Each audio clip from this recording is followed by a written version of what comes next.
Help us hit our first 1,000 subscribers. Your support drives us to create even more wonderful stories. Thanks for being part of our journey. I always thought I had my life figured out. Not perfect, I was never rich, never the most charming guy in the room. But I worked hard, paid my bills, stayed loyal. I believed that if you gave love, you'd get love back. And for a while, it felt like I was right. Sarah and I had been married for almost a decade. We met at a friend's wedding in Chicago. I still remember the way she walked into the room, owning every second of attention without even trying. She wore this flowing red dress, the kind that makes men lose their train of thought. I was just some guy in a wrinkled suit, barely scraping by in life, but when she smiled at me, I felt like the luckiest man in the world. She made me believe in things I thought were just fairy tales. Soulmates, fate, love that lasts a lifetime. Looking back, maybe I was just desperate to believe in something good. I worked 2 jobs to afford her engagement ring. Days in a warehouse, hauling boxes that felt heavier every shift. Nights at a gas station, watching the clock tick by, my hands aching from exhaustion. I barely slept, barely lived, but I never complained, because I told myself, she's worth it. She was my everything, my anchor, my reason to keep pushing forward, even when life felt unbearable. But now, as I sit here in the darkness of our half-empty bedroom, staring at the cold sheets beside me, I wonder if I was ever anything to her at all. I didn't know it back then, but behind that sweet smile, the good wife act, she was hiding something that would destroy me, piece by piece. They say hindsight is 20/20, but I wish I had been blind. Looking back, I should have seen the signs, the little things that didn't add up, the small inconsistencies in her words, the sudden changes in her behavior. But when you love someone, you don't look for the cracks. You convince yourself that the foundation is strong. First, it was nothing, just subtle shifts. Sarah used to be glued to her phone when we were together, laughing at stupid memes and sending me texts even when I was just in the other room. But then one day, she started turning her phone face down. At dinner, she'd get a notification, glance at it, and quickly swipe it away. I'd ask, "Who was that?"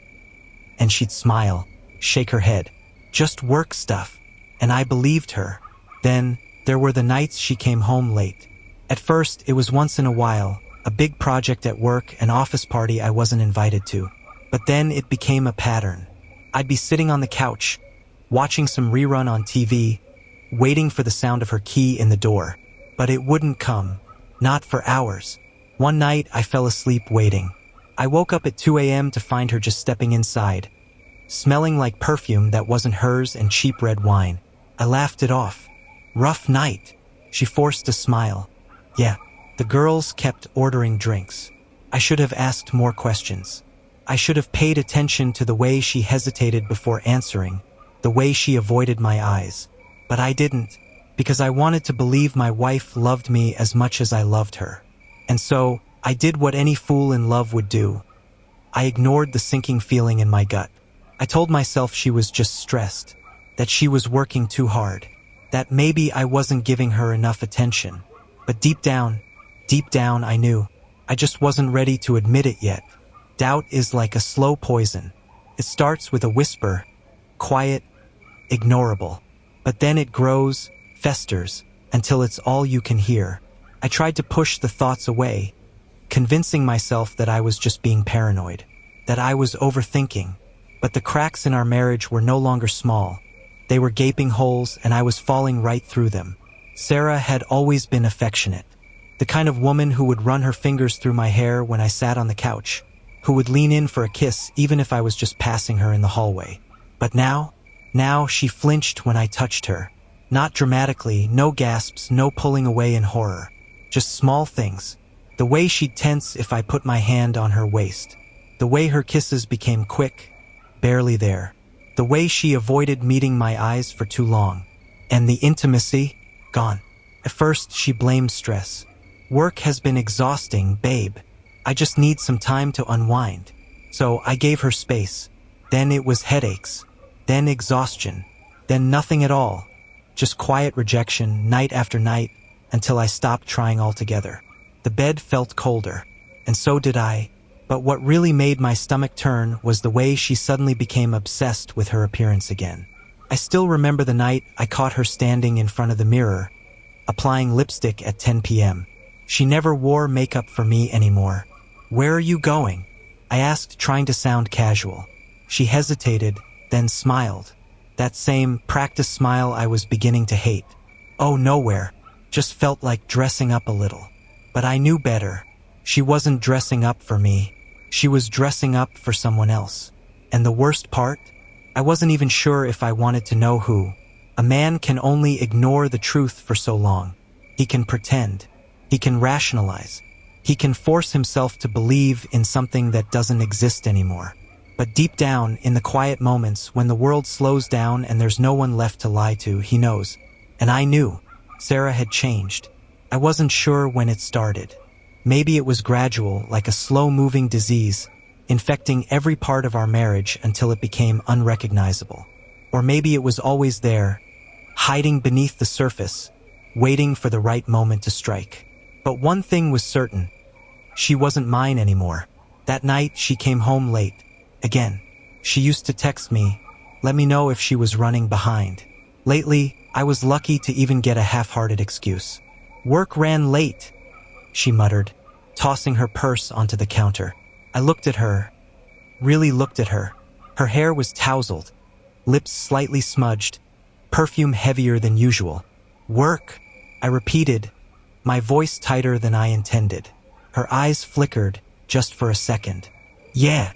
Silence stretched between us, heavy, suffocating. I wanted to believe her.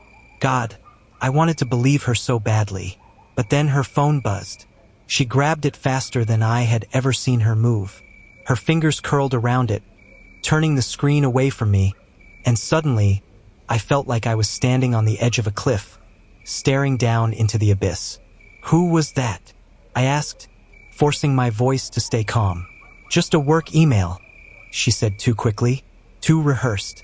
I took a deep breath, pushing down the nausea rising in my gut. "Let me see." She hesitated. That was all it took. The hesitation.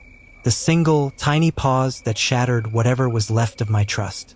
"It's nothing," she insisted, stepping back. "Jesus, why are you acting like this?" I didn't answer. I just walked past her, into the bedroom, closing the door behind me, because I finally understood something. Sarah wasn't just lying to me. She was lying to herself. I didn't sleep that night. I laid there, staring at the ceiling while Sarah breathed evenly beside me, as if nothing had happened, as if she didn't just lie to my face, as if she wasn't clutching her phone like it was a lifeline to a world I wasn't a part of. I wanted to believe I was overthinking, that it was just stress, paranoia, exhaustion, but the gut doesn't lie. My chest felt like it was caving in. My mind kept spinning with questions I couldn't answer. The next morning, she was humming in the kitchen, flipping pancakes like we were a perfect couple from some Sunday morning TV show. She kissed me on the cheek, said "love you," like she always did, but it was hollow, robotic. So I did something I never thought I'd do. I waited for her to leave. Then I opened her laptop. I wasn't proud of it. Still not. But I was a man drowning, and I needed truth like air. First, nothing. Just emails, grocery lists, a Pinterest board for bathroom remodels. But then I found it. A folder hidden deep in her cloud drive. Dozens of photos. Him and her. At a bar. At the beach. At what looked like a hotel room. Her smile in those photos. It wasn't the smile she gave me anymore. And there was a video. I shouldn't have clicked it. God knows I shouldn't have. But I did. Her voice. Laughing. Moaning. Whispering things she never whispered to me. It felt like someone drove a railroad spike straight through my chest. Couldn't breathe. Couldn't cry. Couldn't scream. Just sat there. Frozen. The woman I built my world around. She wasn't mine anymore. Maybe she never really was. And in that moment, I wasn't just heartbroken. I was erased. Every sacrifice. Every long night. Every scar on my hands from working 2 jobs just to keep us afloat. It meant nothing. She chose someone else. And that's when something in me broke. Not like a man crying. No, like a man burning. The next few days were silent chaos. I didn't confront her, not yet. Couldn't. I didn't know how. I walked through the house like a ghost, going through the motions while my insides were turning to ash. She kept smiling, kept texting, kept humming. I kept dying inside. Every little thing she did now felt like a performance. I began to see the patterns. The nights she'd say she was too tired. The sudden work dinners she never mentioned before. The way she'd laugh at her phone and quickly turn the screen. And then the worst part? She started being nicer. She'd bring home my favorite snacks, rub my shoulders while I watched TV. She even suggested we plan a little weekend getaway. Just the two of us, she said, like she wanted to reset something, like she felt guilty but not enough to stop. And I sat there, smiling back, pretending to believe her, when every time she touched me, I felt sick, because I knew where those hands had been. I started recording things, backing up her messages, saving photos. I wasn't just a husband anymore. I was building a case. But all the while, my soul was cracking. I'd lie in bed at night, staring at the back of her head, wondering how many lies could fit into a single woman's mouth, wondering how long she had been planning this, how long I'd been the fool. I skipped meals, couldn't work, could barely breathe without feeling like I was suffocating on betrayal. And still, she smiled. Still, she kissed me goodnight. Still, she looked me in the eyes and said, "I love you." I used to believe that phrase could heal anything. Now it just felt like a knife, twisting deeper each time. There's only so much pain a man can swallow before it turns into something else. I had spent weeks pretending, smiling, sleeping beside a woman I no longer recognized. My heart was exhausted. My mind was in knots. And my soul felt like it had been left out in the rain, soaking wet and forgotten. But that night, something snapped. It was a Saturday. She said she was going shopping with friends. Same excuse she'd used before. I nodded, kissed her on the cheek, watched her walk out the door in a tight black dress she never wore for me anymore. And I didn't follow her this time. I didn't need to. Instead, I poured myself a cheap glass of whiskey and sat in the dark living room, staring at the TV that wasn't even turned on, just thinking, just burning. An hour passed, then another, and then my phone buzzed. A message from a mutual friend. Picture her sitting at a cozy restaurant, laughing across the table, holding hands with a man I didn't recognize but instantly hated. That was it. My hand tightened around the glass until it cracked. You see, I had tried to be the bigger man. I had tried to understand, tried to hope this was all a mistake, a phase, something that could be fixed. But what she gave me, what she left me with, was humiliation, loneliness, years of sacrifice crushed under the heel of her betrayal. And in that moment, not out of rage but clarity, I decided something. I wouldn't be the victim anymore. No more waiting, no more hoping. If she wanted a war, she'd get one. I didn't sleep that night, not even a minute. I sat in that dimly lit living room, the whiskey bottle half empty, my thoughts sharper than they'd ever been. For once, my mind wasn't fogged by sadness or confusion. It was focused, crystal clear. I knew exactly what I had to do. And no, it wasn't violence. That's not who I am. But I was done being the fool, the backup plan, the man who paid the bills while someone else got the smiles. She came home at 2:17 a.m. I remember the time because I was staring at the clock when the door clicked. She smelled like expensive cologne, not mine. Her hair was messy in a way it never was when she went shopping. And when I looked into her eyes, she didn't even flinch. No guilt. No fear. Just a calm little smile, like I was too dumb to see it. That smile broke something in me, but I still didn't yell. I didn't accuse. I just nodded. "Did you have fun?" I asked, my voice flat. She blinked, hesitated, then gave a half smirk and said, "You know, just a girl's night." I'm tired. And she walked past me like I was furniture. That was the moment I realized. She didn't even respect me enough to lie properly. I was beneath her now in her mind, just the man who pays for the roof over her head, the one who'd never leave, never speak up, never fight back. She thought I was weak, but she had no idea what was coming. I started planning the next day, not just how to leave her, but how to leave her with nothing. Because if she thought she could build her little fantasy life off the back of my loyalty and sacrifices, she had another thing coming. This wouldn't just be the end of our marriage. It would be the end of her comfort, her safety. Her lies were about to cost her everything. She had no idea what I was doing behind the scenes. While she smiled in selfies, pretending to be the perfect wife, I was gathering everything: emails, bank statements, credit card charges, hotel records. I kept quiet, pretended to be the same tired, broken man she thought she could walk all over. But inside I was boiling and planning. Every moment of silence was a setup. Every yes, honey, was a step toward justice. I contacted a divorce lawyer. Not just any lawyer, one of the best in the state. Cost me most of my savings, but I didn't care. This wasn't just about leaving her. This was about exposing her, making her feel what I felt. Not just betrayal, but powerlessness. Turns out, she'd used my name to open credit lines I never knew about, put debts under my social, maxed out cards while I worked night shifts and packed lunches in brown paper bags. She wasn't just cheating with her body.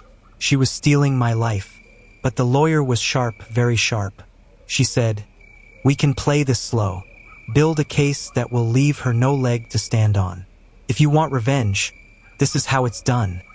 Quiet, legal, and devastating. I felt something inside me flicker. For the first time in a long time, I wasn't just a victim drowning in heartbreak. I was a man with a mission, a man who was going to take his life back. So while she laughed on the phone with her girls, while she twirled her hair and disappeared for the weekend, I waited and waited, because I knew her fall was coming, and I would be the one holding the mirror when it did. The day of the court hearing, she walked in wearing white, as if that could wash away everything she'd done. She smiled like she still held all the cards. But the moment my lawyer started laying out the evidence, her face changed. First the hotel bills, then the secret credit cards, then the messages to him, and finally the signed affidavit from our neighbor, the one who saw them sneaking into our house while I was on the night shift. Her smile cracked like glass. The judge didn't even blink. She lost everything: the house, the spousal support, her perfect image. And when the final gavel hit, I felt this quiet, heavy peace settle in my chest. It wasn't joy. It wasn't victory. It was justice. I didn't jump up or cheer. I just stood there, breathing for the first time in months. I walked out of that courtroom lighter, straighter, not because I won something, but because I let go of something that was never real to begin with. Later that night, I sat on the same old couch in my tiny apartment, still broke, still tired, still rebuilding, but finally free. I poured a glass of cheap whiskey and looked out the window. The city lights didn't seem as cold that night. And for the first time in a long time, I didn't feel alone. I wasn't the man she broke. I was the man who got back up and made sure she watched every second of it.